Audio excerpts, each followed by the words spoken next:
Montréal en 2008 pour Matt Serra, il avait gagné.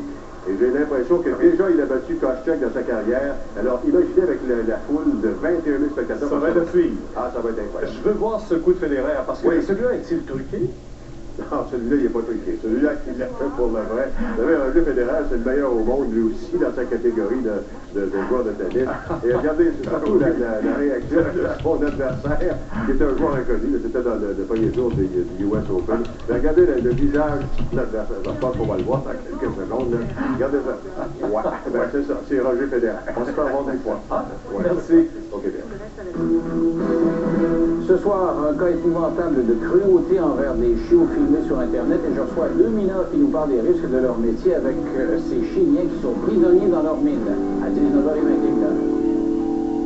Non, toujours et encore, le registre des armes à feu. Et on sait que le gouvernement de M. Harper devra prendre une décision prochainement. Mais là, un appui de taille.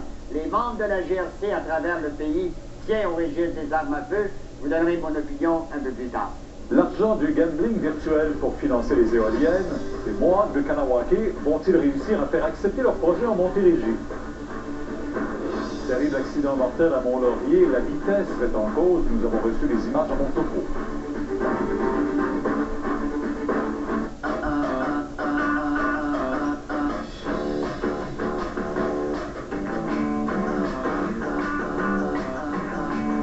Les nouvelles bulles Aéro, une nouvelle façon délicieuse de savourer le plaisir que procure Aéro. Vive les bulles! Le Grand Salon Marions-nous, l'événement le plus important au Québec pour les futurs mariés, avec 4 défilés de mode éblouissants et plus de 200 exposants pour les mariés. Le Grand Salon Marions-nous, dimanche, lundi, les 5 et 6 septembre, à la place Bonaventure.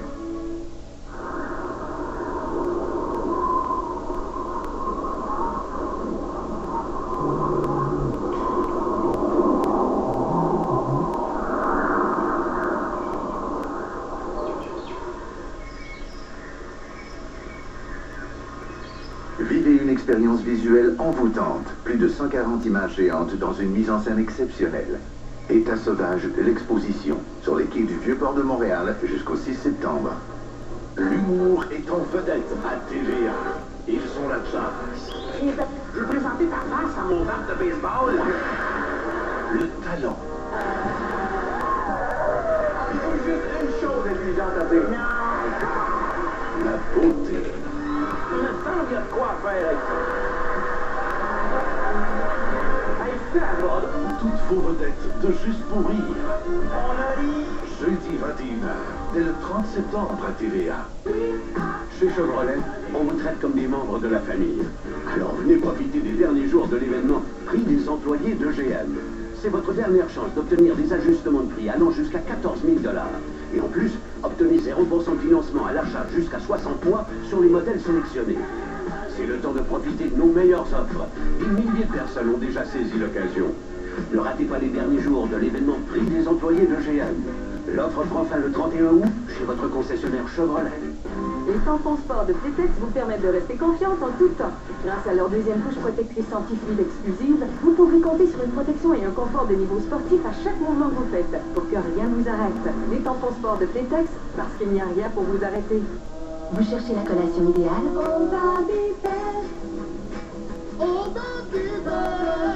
Le petit fromage amusant, source naturelle de calcium, est en promotion.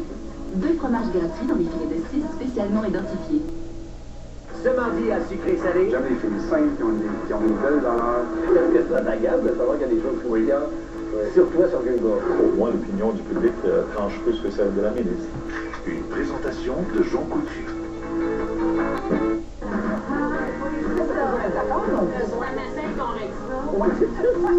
Isabelle Racicot, Marie-Claude Barrette, Dominique Bertrand et Kim Rosk sont toutes 2 filles le matin. Du lundi au mercredi, 9h et le 6 septembre. Est-ce que vous réalisez que vous étiez en train de troquer vos responsabilités de ministre de la Justice et de procureur général pour mener à terme votre agenda politique? Mon Dieu que la question, ça n'a aucune espèce de pertinence par rapport à la commission d'Astarache et au but qu'on vous a fixé. Monsieur le commissaire, c'est tout à fait pertinent puisque le gouvernement du Québec est ici concernant son processus de nomination des juges. Vous lui demandez comment il se sent moralement vis-à-vis d'une question. Alors, je pense qu'il faut reformuler différemment si vous voulez poser cette question-là et lui demander quelque chose qui est de sa connaissance, mais pas s'il se sent coupable ou quelque chose du genre. Le commissaire Bastarache qui remettait en quelque sorte à sa place la procureure du gouvernement du Québec ce matin, maître Suzanne Côté. Et avec nous, on va faire le point un peu sur ces audiences et ce contre-interrogatoire qui était pas mal serré à l'endroit de Marc Bellemare aujourd'hui. Jean-Pierre et Paul Larocque qui sont là. On peut dire quand même, Jean, vous qui étiez dans la salle aujourd'hui, Marc Bellemare tient le coup encore. 4 jours plus tard, il est toujours debout. Il n'a pas changé sa version des faits. Quelques nuances, quelques dates, mais à la fin, extrêmement solide. Et on s'attendait tous aujourd'hui à ce que les coups soient portés contre Marc Bellemare parce que c'était la journée avec 2 avocats zélés et il sort d'ici presque en sifflant.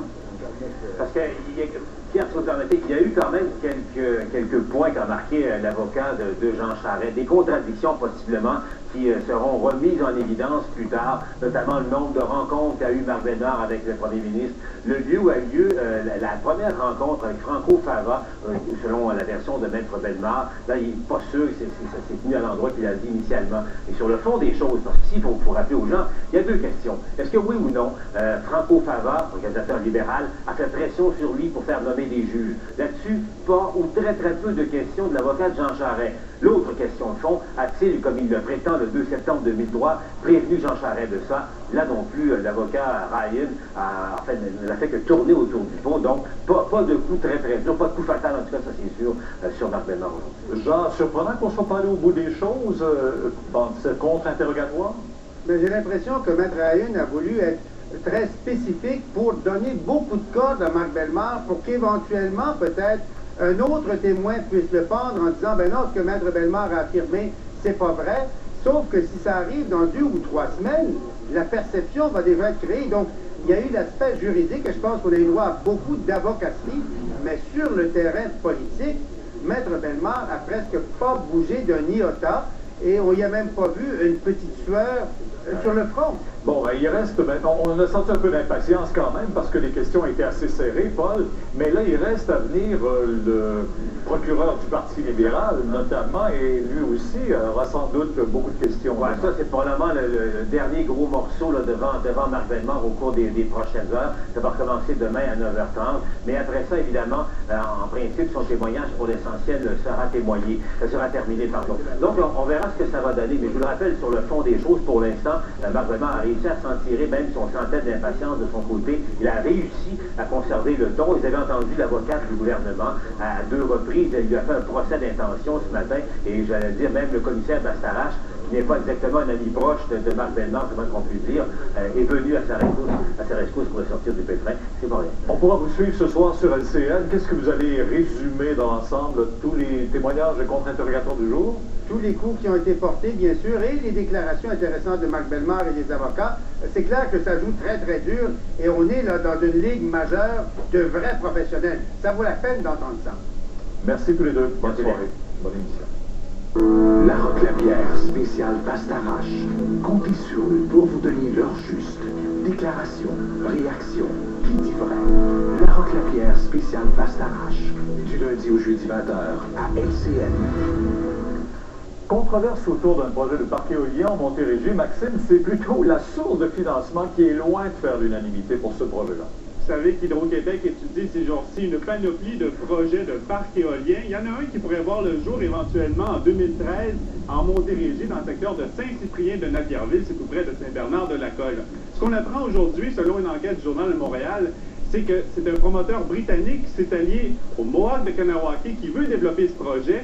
Et l'argent pour financer les éoliennes proviendrait en partie des casinos virtuels. Le projet, s'il voit le jour, comprendrait 8 éoliennes. Une production de 24 mégawatts au total. C'est la firme britannique TCI qui pilote le projet. Mais TCI s'est associé à la Kanawake Sustainable Energies. Pour financer le projet, il faut 68 millions de dollars. Le groupe compte les trouver grâce à la Commission de développement économique de Kanawake. Et cette commission ne s'engage pas. Selon le Journal de Montréal, elle puisera une bonne partie de l'argent grâce aux profits générés par la firme Continent 8, possédée en grande partie par les Mohawks, et qui se spécialise dans les casinos virtuels hébergés dans les paradis fiscaux. Ce que je vois dans le journal ce matin, si on se retrouve avec des financements avec selon que c'est des revenus qui seraient comme illégaux, à ce moment-là, je me demande où est-ce que notre société s'en va, là. TCI a déjà tenté une première fois, sans l'aide des Mohawks, de présenter un projet d'éolienne ici. Projet rejeté. Aujourd'hui, ces citoyens sont outrés de voir TCI et les Mohawks revenir à la charge. On sait que c'est pas de l'argent très propre. Et pourquoi nous, on accepterait de blanchir de l'argent ici sur nos territoires? Vu ce qui est paru dans le journal ce matin, de l'argent sale qui servirait à financer ce projet-là, je vois très mal notre conseil municipal accepter de rencontrer les promoteurs. Mais le conseil de ville n'a pas du tout l'intention de discuter avec TCI et les Mohawks. Donc, on se retrouve que des gens de l'extérieur viennent ici, sur nos territoires, peuvent faire ce qu'ils veulent sans travailler avec la municipalité. Il y avait Mme Normando avec M. Charret qui ont affirmé haut et fort qu'il n'y aurait pas, de ne pas s'inquiéter, qu'il n'y aurait pas d'éoliennes là où les citoyens n'en voudraient pas. Et c'est le cas ici, on n'en veut pas. Ils essaient de nous passer de force en passant par le volet amérindien. Pour l'instant, à Saint-Cyprien, la seule éolienne qui existe, c'est celle du motel Souvenir. Et elle est loin de soulever autant de controverses. Oui, mais la ministre Normando a réagi à cette nouvelle aujourd'hui. Oui, et ça soulève toute la contradiction entre deux sociétés d'État québécoises, Pierre. D'une part, vous avez Hydro-Québec qui veut prôner l'énergie éolienne, et d'autre part, l'Auto-Québec qui clame depuis longtemps que l'argent provenant des casinos virtuels est illégal. Alors, la ministre des Ressources naturelles a réagi il y a quelques instants. Dans ce cas-ci, c'est vraiment un projet là, qui, sur le plan d'acceptabilité sociale, a encore vraiment des preuves à faire. Et sur le plan d'éthique aussi, peut-être? Oui, parce que moi, j'ai été personnellement très surprise en lisant l'article ce matin. Et puis, mon premier réflexe, c'était de questionner le caractère moral de la démarche de ce projet-là. Alors voilà, Pierre, vous dit en terminant que j'ai parlé avec les Mohawks de Kanawake qui me disent qu'eux n'ont rien à se reprocher, que selon eux, l'argent provenant de ces casinos est tout à fait légal. Ah bon, on va aller voir avec Georges. Est-ce qu'on peut parler d'un empire du jeu Mohawk? Pierre, c'est très important. C'est une grosse affaire, c'est une affaire de gros sous. Et comme Maxime vient de le dire, pour les Mohawks de Kanawake, non seulement c'est pas illégal, on en fait même, en vertu de droits historiques, selon eux, une fierté locale. Bon, il faut savoir, entre autres, que parmi tous les entreprises qui gravitent dans ce milieu-là, il y a la Mohawk Internet Technologies qui appartient à la communauté, qui est la plaque tournante de cette activité-là.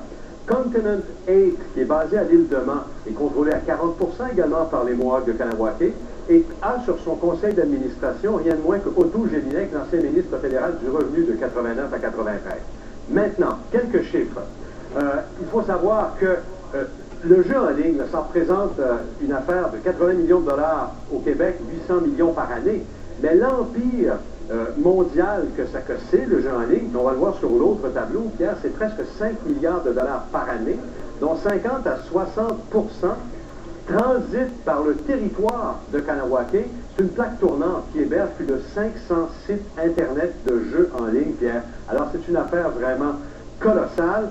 Et les Mohawks, évidemment, hébergent notamment PokerStars, qui est le plus gros, le plus populaire de tous les sites Internet de jeux en ligne. À lui seul, il accapare 35% du marché mondial. Alors, c'est pas pour rien que l'Auto-Québec et les autres sociétés de loterie provinciales, Pierre, courent après les dollars du jeu en ligne. Pour l'instant, tout cet argent échappe évidemment au trésor public. En vertu du droit historique. En vertu des droits historiques, contestés par les gouvernements, mais il n'y a pas grand-chose au-delà des mots qui se passent dans ce dossier-là, Pierre. Merci. Il y en a des droits historiques dans bien d'autres secteurs aussi. Yves Poirier, vous êtes près du pont Mercier. Les Mohawks viennent d'inaugurer une bretelle, mais ombre au tableau encore, peut-être en vertu des droits historiques. Ils n'ont toujours pas leur licence d'entrepreneur. Pourtant, Pierre, avoir sa licence d'entrepreneur, c'est une obligation au Québec en vertu des lois québécoises. Mais le patron du Mohawk Bridge Consortium a dit aujourd'hui qu'il n'en avait pas besoin, surtout pas en territoire Mohawk.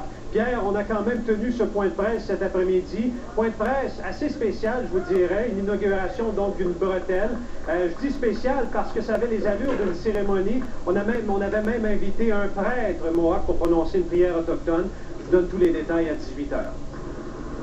Encore au moins une autre belle journée, Colette? Oui, j'allais vous dire, les gens qui trouvent ça vraiment difficile, cette vague de chaleur, patientez 24 heures avant que l'on connaisse un changement de Maser. Restez là puisque je vous donnerai tous les détails dans 30 secondes. Voici la nouvelle canette, bois certifié Coors Light.